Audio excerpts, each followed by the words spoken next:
నేను మంత్రి కావాలనుకున్నాను. మంత్రి కావాలనుకుంటే చెన్నారెడ్డి గారు మాకు ముఖ్యమంత్రి. అప్పుడు చెన్నారెడ్డి దగ్గర నాకు మంత్రి పదవి ఇవ్వమని మా వాళ్ళందరూ అడిగారు. నన్ను చూసి పైకి కిందికి చూశాడు.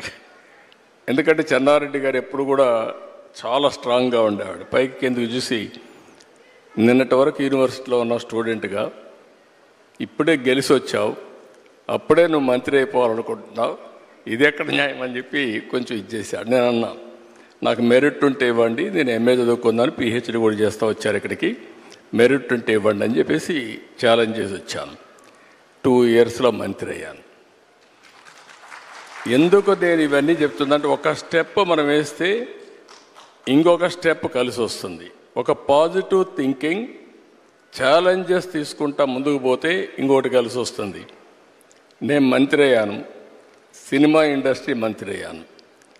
అప్పట్లో అంజయ్ గారికి పెద్ద క్యాబినెట్, మా జంబో క్యాబినెట్, 60 మంది 62 మంది క్యాబినెట్లో ఉన్నాం.